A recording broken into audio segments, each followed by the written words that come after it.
ملائکہ یعنی فرشتے اجسام نوری ہیں، یعنی وہ نور سے پیدا کیے گئے ہیں، نہ مرد ہیں نہ عورت۔ فرشتے اللہ تعالیٰ کے ایماندار، عبادت گزار، اطاعت شار اور اللہ تعالیٰ کے پورے مطیع و فرما بردار، بڑی عزت و کرامات والے اور اللہ تعالیٰ کے مقرب بندے ہیں، معصوم ہیں۔ خدا تعالیٰ کی نافرمانی اور گناہ نہیں کرتے، وہی کرتے ہیں جو انہیں حکم دیا جاتا ہے۔ نہ کھاتے ہیں نہ پیتے ہیں، اللہ تعالیٰ کی عبادت و بندگی ان کی غذا ہے۔ اللہ تعالیٰ نے ان کو یہ طاقت دی ہے کہ جو شکلیں چاہیں بن جائیں، کبھی وہ انسان کی شکل میں ظاہر ہوتے ہیں اور کبھی دوسری شکل میں۔ صورت اور بدن ان کے حق میں ایسا ہے جیسے ہمارے لیے ہمارا لباس۔ قرآن پاک سے ثابت ہوتا ہے کہ ان کے بازو ہیں۔ فرشتوں کو اللہ تعالیٰ نے بڑی طاقت عطا فرمائی ہے، وہ ایسے کام کر سکتے ہیں جسے لاکھوں اور کروڑوں آدمی مل کر انجام نہیں دے سکتے۔ اللہ تعالیٰ کے حکم سے فرشتے مختلف کاموں میں مصروف رہتے ہیں، ان کو مختلف خدمتیں سپرد ہیں۔ بعض کے ذمہ انبیاء کرام کی خدمت میں وحی لانا، کسی کے متعلق پانی برسانا، کسی کے متعلق ہوا چلانا، کسی کے متعلق روزی پہنچانا، کسی ذمہ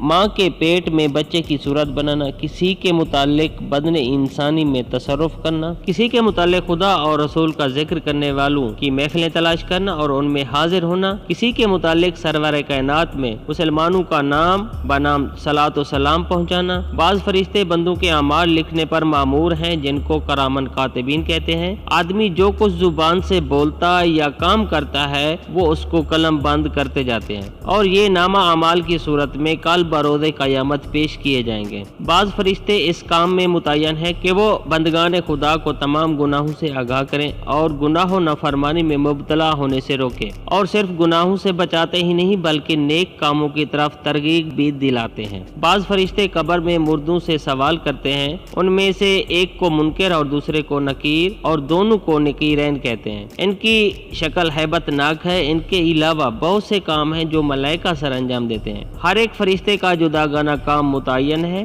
اور وہ جس کام کے لیے مقرر کیا گیا ہے اس سے بال برابر تجاوز نہیں کر سکتا۔ فرشتے بے شمار ہیں، ان کی تعداد اللہ ہی جانے جس نے ان کو پیدا کیا۔ اس کے بتانے سے اس کا پیارا رسول جانے۔ حدیث سے یہ ثابت ہوتا ہے کہ اس کی پیدائش روزانہ جاری ہے۔ ہر روز بے شمار فرشتے پیدا ہوتے ہیں۔ اولیاء اللہ فرماتے ہیں کہ نیک کام اچھا کلام فرشتہ بن کر آسمان کو بلند ہوتا ہے۔ ان کے مرتبوں کے لحاظ سے ان کی مناسبت بھی ہے، البتہ 4 فرشتے بڑی عظمت والے اور بہت مشہور ہیں، اور یہ سب فرشتوں پر فضیلت رکھتے ہیں۔ حضرت جبرائیل علیہ السلام ان کے ذمہ پیغمبروں کی خدمت میں وحی لانا، حضرت میکائیل علیہ السلام پانی برسانے اور روزی پہنچانے پر مقرر ہیں، حضرت اسرافیل علیہ السلام جو قیامت کے دن سور پھونکیں گے، حضرت عزرائیل علیہ السلام جن کو روح قبض کرنے یعنی لوگوں کی جان نکالنے کی خدمت سپرد کی گئی ہے۔ بے شمار فرشتے ان کی ماتحتی میں کام کرتے ہیں۔ فرشتے ہم کو نظر نہیں آتے، مگر جن کو اللہ تعالیٰ چاہتا ہے وہ فرشتوں کو دیکھتے ہیں، جیسے خدا تعالیٰ کے پیغمبر انہیں دیکھتے ہیں اور ان سے کلام بھی فرماتے ہیں۔ اور موت کے وقت رحمت کے فرشتے مسلمانوں کو اور عذاب کے فرشتے کافر کو نظر آ جاتے ہیں۔